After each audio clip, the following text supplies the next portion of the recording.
নামে নতুন এই ব্র্যান্ডটা একটা ফোন রিলিজ করে বাংলাদেশের মার্কেটে এবং যেন স্মার্টফোন মার্কেটে পুরো আগুন লেগে যায় ভাই, বোমা বিস্ফোরণ হওয়ার মতো কিছুটা অবস্থা। কয়েকদিন আগে হেলিও 80 রিলিজ হয়েছিল মাত্র 17,000 টাকা G99 দিয়ে অ্যামোলেড ডিসপ্লে দিয়ে একটা ফোন, যেটা ছিল G99 এর বাংলাদেশের সবচাইতে কম দামি ফোন। তো চলে এলো এরই বড় ভাই হেলিও 90 এবং এই ফোনে এবার আরো দারুণ কিছু জিনিস যুক্ত করা হয়েছে, যেমন এই প্রথমবারের মতো হেলিও সিরিজে যুক্ত করা হয়েছে ইন ডিসপ্লে ফিঙ্গারপ্রিন্ট সেন্সর এবং সেই সঙ্গে 18 ওয়াটের ফাস্ট চার্জিং থেকে হয়ে গিয়েছে এখন 33 ওয়াটের ফাস্ট চার্জিং সাপোর্ট। আরো রয়েছে ভাই র্যাম 6GB জায়গায় চলে এসেছে 8GB। আরো রয়েছে এই প্রথমবারের মতো ওমনি ভিশন ক্যামেরা।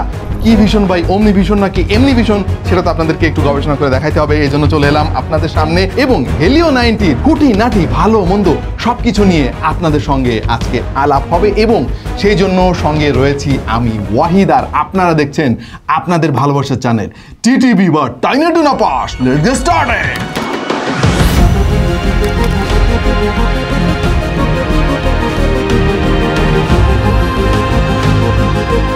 তবে শুরুতে এই ফোনটার দাম জানিয়ে দিই আপনাদেরকে। বাংলাদেশে একটাই ভেরিয়েন্ট পাওয়া যাবে 8GB র্যামের সঙ্গে 128GB ইন্টারনাল স্টোরেজ পাওয়া যাবে হোয়াইট, গোল্ড এবং ব্ল্যাক এই তিনটা কালারে। ভাই আমরা কিন্তু ফোনের অনেক স্পেক দেখে অনেক বেশি খুশি হয়ে যাই না, হঠাৎ করে আমরা ফোনটা ব্যবহার করি, অনেক দিন ধরে ব্যবহার করি এবং প্রচুর অ্যাপ ডাউনলোড করে এইটার যে পারফরমেন্স এটা আমরা টেস্ট করে তারপর একটা জাজমেন্টে আসি যে এই ফোনটা আসলে ভালো কিনা। কারণ ভাই ওপর দিয়ে ফিটপাট ভেতরে সদরঘাট এরকম হলে তো হবে না। এবং যে কাজটা আমরা শুরু করছি এই ফোনের ডিজাইন দিয়ে, পেছনে মিরর ফিনিশ দেখে বেশ ভালোই লাগলো। কালারটা পুরোপুরি ব্ল্যাক না, আমাদেরটা কিছুটা গ্রে টাইপের, এটাই মূলত ব্ল্যাক কালার। কিন্তু ভাই আমার এই যে ক্যামেরা বামটা দেখতেছেন একদম পছন্দ হয় নাই ভাই, মানে এত বড় দেওয়ার কি কোনো দরকার ছিল? আসলে আমরা নিজেরাই এটারে আবার ডিজাইন করছি, চলেন আপনাদেরকে একটু দেখাই। এই যে দেখতেছেন বিশাল আকৃতির ক্যামেরা বামটা, আমরা এটাকে একটু ম্যাজিক করে দিয়েছি বেশ ছোটখাটো। এবার আপনারাই বলেন ভাই কোনটা বেশি ভালো লাগতেছে। এনিওয়ে এই ফোনের বিল্ড কোয়ালিটি কিন্তু অসাধারণ ভাই, মানে এটারে দেখে কিন্তু মনে হচ্ছে না যে 20,000 টাকা দামের একটা ফোন। গ্লাস ফিনিশের ফলে তো আপনি চাইলে এটারে আয়না হিসেবেও মাঝে মাঝে ব্যবহার করতে পারবেন, কিন্তু ঝামেলা যেটা হয়ে গিয়েছে সেইটা হচ্ছে এখানে এত বেশি ফিঙ্গারপ্রিন্ট জমে থাকে, খুবই বিরক্ত লাগে। এবং সামনে দেখলেই আপনার বেশ ভালোই লাগবে, কারণ এই ছোট্ট আকৃতির ক্যামেরা কাটআউটটা কিন্তু আমার খুব ভালো লেগেছে। নর্মালি এই বাজেটের ফোনে কিন্তু এত ছোট ক্যামেরা কাটআউট দেখা যায় না। তবে হ্যাঁ, এটার যে বেজেল এটাকে আমি বলতে পারছি না যে একেবারে থিন বেজেল খুবই চমৎকার লাগতেছে, ওইটা বলতে পারতেছি না, বাট তারা সিমেট্রিক্যাল বেজেল দেওয়ার চেষ্টা করছে, মানে চারিদিকে প্রায় একই রকমের বেজেল। সো বেশ ইমার্সিভ একটা এক্সপিরিয়েন্স আপনি পাবেন। যদিও আমার পার্সোনাল ওপিনিয়ন হচ্ছে এই বেজেলটাকে আরেকটু কমানো যেতে পারতো। এই ফোনের থিকনেসও কিন্তু অনেক বেশি না, মাত্র 8 মিলিমিটারের মতো, আর এটার ওজন সব মিলিয়ে 190 গ্রামের মতো। হ্যান্ড ফিল যথেষ্ট ভালো লেগেছে, বাল্কি ফিল হবে না আপনার কাছে। এবং এটার ওয়েট ডিস্ট্রিবিউশনও কিন্তু খুবই চমৎকার, এই জিনিসটা আমি খুব মিস করি ভাই। আমি রিসেন্টলি একটা ফোন কিনছি, এই যে দেখেন Xiaomi 14 Ultra, এই সুযোগে দেখাই দিলাম আর কি আমার দামি ফোন আছে। এনিওয়ে এইটার যে ওয়েট ডিস্ট্রিবিউশন খুবই জঘন্য ভাই, এই সামনের অংশটা এত বেশি ওজন, এটা কোনোভাবে আসলে দেখেন অবস্থা, এই যে এই অবস্থা হয় এবং ফোন ধরতে গেলেও মনে হয় যেন সামনের দিক থেকে পড়ে যাচ্ছে এরকম একটা ভাব। সুতরাং এই ওয়েট ডিস্ট্রিবিউশন জিনিসটা কিন্তু খুবই ইম্পর্টেন্ট। সো দামের কথা যদি আমি চিন্তা করি তাহলে এই ফোনের ডিজাইনকে ভালো বলতেই হচ্ছে। এই ফোনটার আর একটা জিনিস দেখে আপনারা অনেক ভালো লাগবে, আর সেটা হলো এর ডিসপ্লে। ভাই রে ভাই, অ্যামোলেড ডিসপ্লে যে এত চমৎকার আসলে যারা আইপিএস মোবাইল চালায় তারা কখনো বুঝতে পারবে না। খুবই কালারফুল, খুবই ভিভিড এবং এর ডিসপ্লেও কিন্তু খুব ভালো লাগছে আমাদের কাছে। এবং এই যে অ্যামোলেড ডিসপ্লেটা দেখতে পাচ্ছেন এর পিপিআইও কিন্তু 400-র কাছাকাছি, এর ফলে খুবই ক্রিস্টাল ক্লিয়ার পিকচার আপনি এনজয় করতে পারবেন। এবং আউটডোরেও ব্রাইটনেস নিয়ে আমরা খুব বেশি ইস্যু ফেস করি নাই, যদিও ডিরেক্ট সানলাইটে এইটা একটু ঝামেলা করে, but for the price I think this is okay. সেই সঙ্গে এই ফোনের ডিসপ্লেতে কিন্তু রয়েছে গরিলা গ্লাস 5 এর প্রোটেকশন। যদিও ভাই এই গরিলা, হনুমান আর বান্দর, হাতি, বাঘ যাই হোক না কেন, কখনোই বিশ্বাস করবেন না জিনিসটা। রিসেন্টলি আমার একটা ফোন কিন্তু ভাই একদম হাত থেকে পড়ে গেল আর গেল আর কি। সুতরাং এর উপরে একটা ডিসপ্লে প্রোটেক্টর সবসময় ব্যবহার করবেন এবং ব্যাক কভারটা ইউজ করবেন, কিন্তু চার্জ দেওয়ার সময় অবশ্যই খুলে রাখবেন বা গেমিং করার সময় খুলে রাখবেন, তাহলে ফোনটা অনেক দিন ভালো থাকবে। সো সবকিছু মিলিয়ে এই ডিসপ্লেটা মনে হয়েছে যে 20,000 টাকা প্রাইস রেঞ্জে এই মুহূর্তে one of the best display in the market. এইবার এই ফোনের আসল জিনিসটা নিয়ে আলাপ করবো আপনাদের সঙ্গে, কিন্তু তার আগে এই যে দেখতে পাচ্ছেন 16GB র্যাম লেখা, মুরব্বি এই কাম করা যাবে না, এগুলো ওই দুষ্টু কিছু ব্র্যান্ড আছে ওরা করে। এই মেমোরি ফিউশন নামক যে জিনিসটা ওইটা বড় করে লিখে দেয় আর পাবলিক মনে করে ওরে বাপরে বাপ 16GB র্যাম, কিন্তু এটা কি র্যাম সেটা তো আমরা জানি ভাই। যাই হোক, এই ফোনে রয়েছে 8GB র্যাম আর মেমোরি ভেরিয়েন্ট রয়েছে 128GB, যেটা পার্সোনালি আমার কাছে ফিল হয়েছে যে ভাই এই যুগে এসে না 128GB অনেকটা কম হয়ে যায়।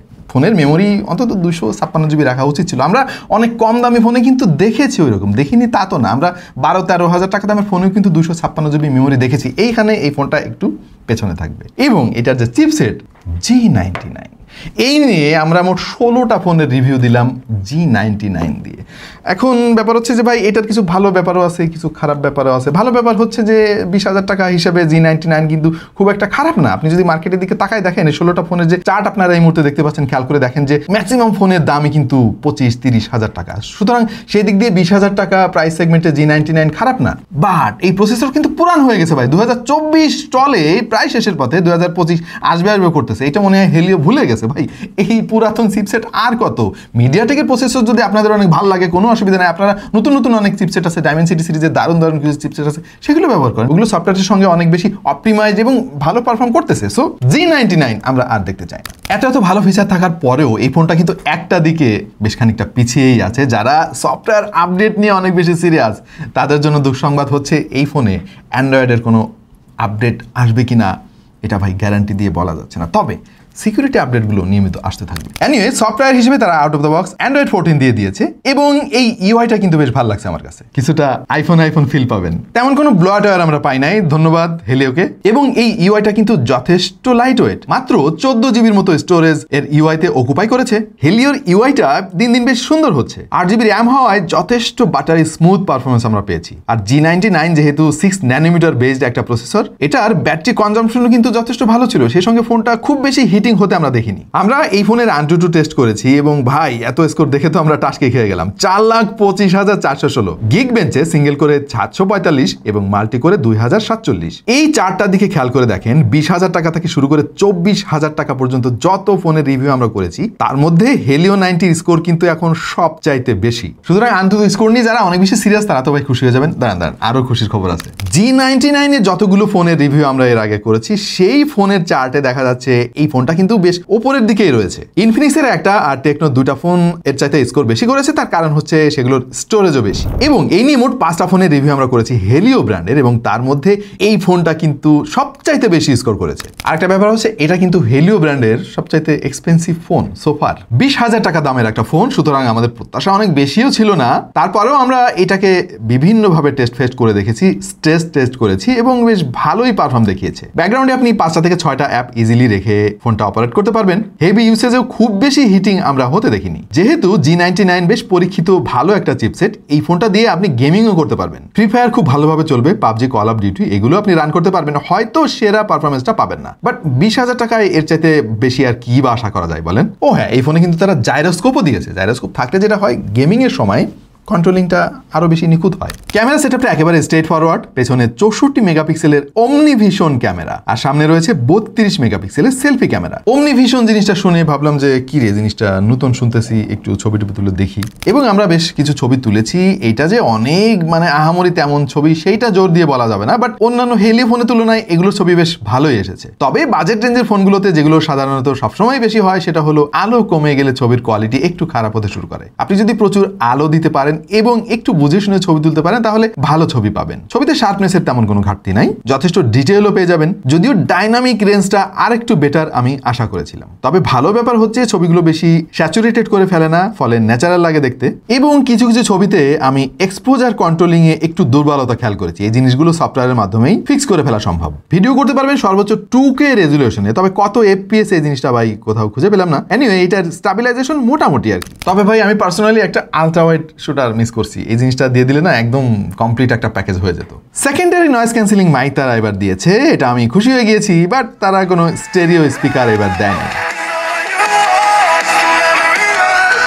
ভাই স্টেরিও স্পিকার না দিলেও এর যে সিঙ্গেল স্পিকারের যে ভলিউম, যে কোয়ালিটি, যে ডিটেল, সেটা কিন্তু আমি ভাই খুশি হয়ে গিয়েছি। নর্মালি হেলিও ফোনগুলোতে এইরকম ভালো কোয়ালিটির স্পিকার আমরা এর আগে দেখি নাই। So far this is the best loud speaker amongst all Helio phones. এই ফোনে কিন্তু সারপ্রাইজ হিসেবে রয়েছে ইন ডিসপ্লে ফিঙ্গারপ্রিন্ট সেন্সর, এবং যেটা যথেষ্ট ভালো কাজ করেছে আমাদের টেস্টিংয়ে। So thanks. এই জিনিসটা 20,000 টাকা প্রাইস রেঞ্জে একসময় তো কল্পনাই করা যেত না, জাস্ট হেলিও সেটাকে বাস্তব করে দেখালো। ব্যাটারি এবং চার্জিং স্পিড নিয়ে কিন্তু আমরা দেখলাম যে হেলিও বেশ ভালো একটা জাম্প করলো। এর আগে যেটা বলছিলাম আমি শুরুতেই 18 ওয়াট ছিল, এইবার তারা দিয়েছে 33 ওয়াটের ফাস্ট চার্জিং সাপোর্ট এবং বক্সের মধ্যে একটা চার্জারও দিয়ে দিছে ভাই তারা। এবং এটার ব্যাকআপ খারাপ না। আপনি যদি হেভি ইউজার হন ভাই, দিন শেষে আপনাকে অবশ্যই একবার চার্জ দিতে হবে, বাট নর্মাল ইউজার হলে 2 দিন টেনে টুনে আপনি পার করতে পারবেন। অলরাইট, আমরা ভিডিওর প্রায় শেষ প্রান্তে চলে এসেছি এবং এত আলাপ করে ফাইনালি আমি যে মতামত দিতে পারি সেটা হচ্ছে যে ভাই, আপনার বাজেট যদি 20,000 টাকা হয়ে থাকে তাহলে এই ফোনটা অন্যতম সেরা একটা অপশন হতে পারে, কারণ এর মধ্যে অনেক জোজ জিনিস আছে যেগুলো যদি অন্য ব্র্যান্ডের আপনি নিতে যান অনেক বেশি টাকা খরচ করতে হবে। সো হেলিওকে অনেক ধন্যবাদ কম দামে আমাদেরকে ভালো ভালো জিনিস দেওয়ার জন্য। জাস্ট কিছু জিনিস যেগুলো আমরা সমালোচনা করলাম ওইগুলো যদি একটু ফিক্স করতে পারে তারা, এই জিনিসটা কিন্তু গণহারে বিক্রি হবে বাংলাদেশে। আপনার কাছে কেমন লাগলো হেলিও 90? অবশ্যই কমেন্ট সেকশনে আমাদেরকে জানান, এবং কি জিনিস আমরা মিস করে ফেলেছি জানাতে পারেন কমেন্ট সেকশনে। আপনার নজর কেমন তীক্ষ্ণ আমরা একটু দেখতে চাই প্রিয় দর্শক। দেখা যাবে অন্য কোনো ভিডিওতে ভিন্ন কোনো বিষয় নেই। সেই পর্যন্ত সবাই ভালো থাকুন, সুস্থ থাকুন আর দেখতে থাকুন টেক টু দ্য পয়েন্ট।